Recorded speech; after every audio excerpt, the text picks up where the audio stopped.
Raising and other gestures performed while playing are definitely not something you have to worry about early on in your journey with the harp, and in today's episode I will explain why. But I know that when you watch a lot of harp videos and see people doing it, you do get curious about how to do it yourself. So in this video I will talk about a few things you need to bear in mind before and while you practice these gestures. I will also show you the best starting point for practicing this that will work on every level, even if you're just starting to play your very first piece. So make sure you stay with me until the end.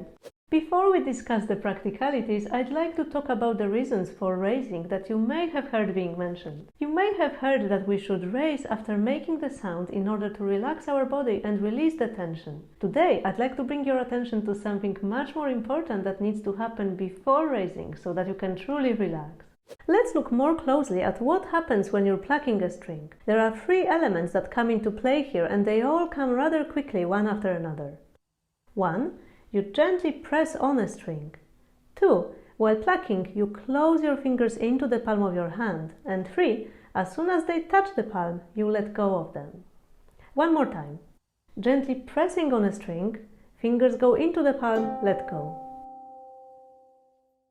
Pressing on the strings and closing the fingers into the palm will help you make full, deep sound, and letting go allows your body to relax. If you're already closing your fingers, that's great, as that's a really important habit to build at the beginning. Now, remind yourself also to let go, to make sure you don't hold the tension within the hand after closing. Think of these last two elements as if it was a movement of a ball. Right after it touches the ground, it bounces off, free to go.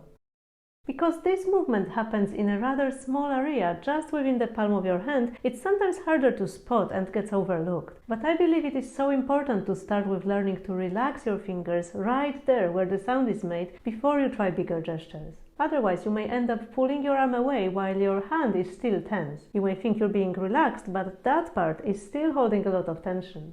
Remembering about closing and letting go will allow you to be free to play, and possibly add a gesture afterwards. But this gesture is an addition, sort of an afterthought, not really means of relaxing in itself. If you don't release the tension before you try to add gestures, it will just stay there, and that tension may get in the way of you playing. Remembering to let go after plucking can be challenging because it's so easy to forget about, especially when we're working on something new or are slightly nervous. Even I have to remind myself about it, and sometimes you won't see me doing it perfectly. For example, when I'm trying to get a perfect take of a long piece and I get a little bit nervous and tense while playing. But I always make sure that when I do my warm-up, I go back to this feeling of letting my fingers go, and I do slow exercises to remind myself of this feeling so the fingers remember that this is what they're after. So before you start working on raising as a bigger gesture, make sure you are familiar with this feeling of closing the palm and immediately letting go.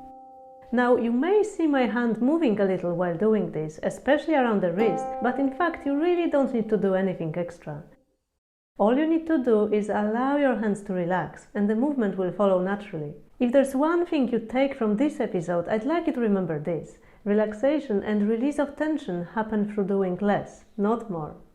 If you start adding gestures before you're ready, chances are you may end up adding some unhelpful extras as well, like for example sliding, which can happen if you're trying to come back on the strings when your arm was a bit further away and you are not quite confident with placing yet. Sliding can cause other problems, and it's a habit which is really hard to get rid of, so you definitely don't want that to happen. If you're confident about these three elements being present, meaning your fingers pressing on the strings and then closing and letting go, and you'd like to start raising, at the end of this video I will show you a great exercise for getting started. But if you're not quite sure if all of these three are happening, take some time to focus on this in your practice. You can practice closing and letting go away from your harp, even while you're watching this video. Try it now with me. Take your hand, you can keep it in any position, but I'm having it here so you can see it well, and give it the impulse to close, and then let it go back to the natural position as soon as it happens.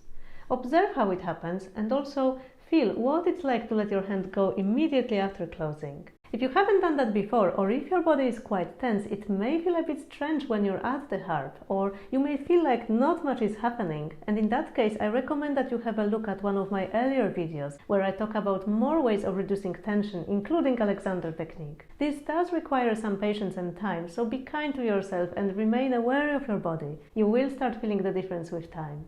When raising is being discussed, you may also hear that these gestures help to project the sound better. But similarly to the release of tension that we discussed before, for the sound to carry, something else needs to happen before we start making any gestures. Think again to the three elements that we talked about earlier: pressing, closing the fingers and letting go. All of this will impact the quality of your sound, but the first one, pressing, is the key to achieving the vibration that we're after and the full sound, and that is regardless whether you choose to play loud or soft. Of course, you can also achieve big sound by the movement of the arm, but if these smaller movements don't happen beforehand, this will likely impact the quality of your sound, and it may mean losing this warm, full tone that you're after. If you attempt to add big gestures before you're ready, you may be also risking buzzing from the nearby strings. And while buzzing is a topic for a whole other episode, as there are quite a few other elements that come into play, to get a lovely, full sound on your harp, make sure you have these three elements consistently present while you play.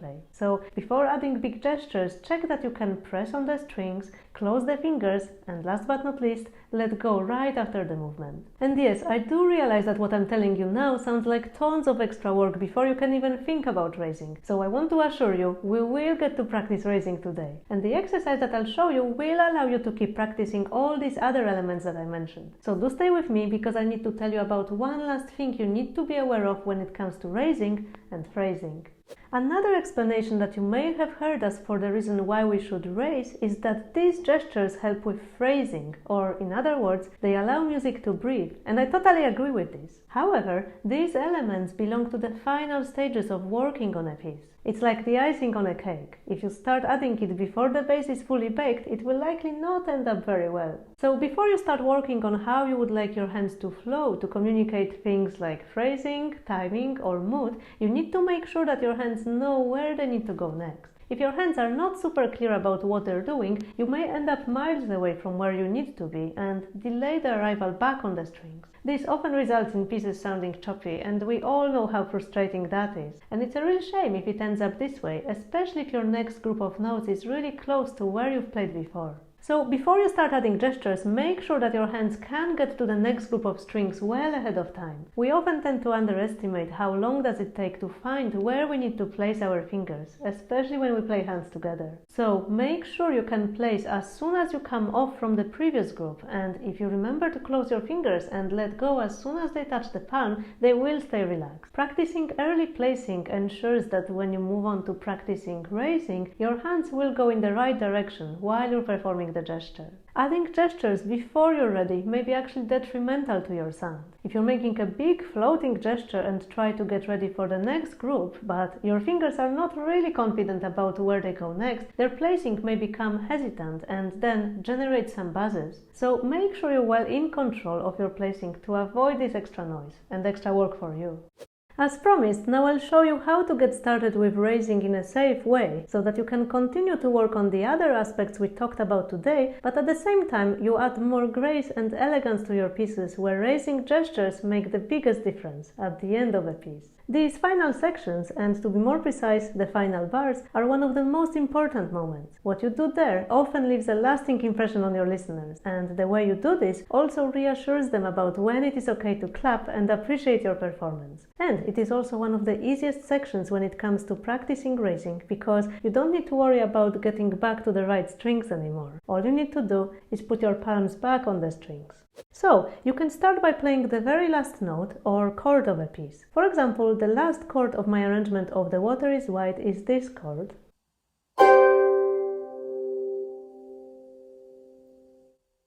So, start by just playing this last chord and practice pressing on the strings, closing your fingers and letting go without worrying about damping, for now.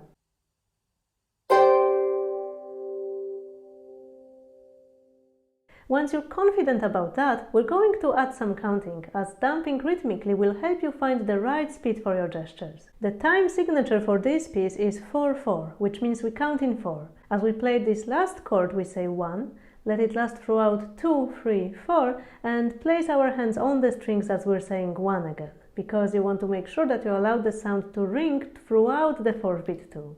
Let's try. 1, 2, 3, 4, 1, 2, 3, 4, 1. You can make it easier by moving away throughout 1, 2 and coming back while saying 3, 4.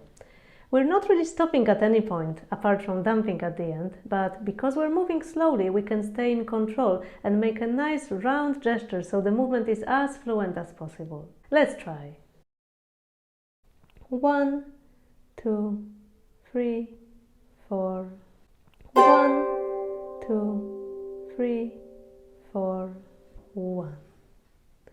So there you have it, a short introduction to racing along with a few things to practice on the way. The more confident you feel while playing, the easier and more natural it will all be. And these things come with time. So give yourself the time and permission to work your way through the basics so that you can feel really good about the notes and both your hands know exactly where they're going. There's a really high chance that when you stay relaxed and calm, the gestures will come to you naturally without needing to do anything special. Now be sure to subscribe Coffee Break Harp if you want to keep learning. Give this video a like if you found it helpful and let me know in the comments about your experience with rising on the harp. I will see you here next week. Take care for now. Bye!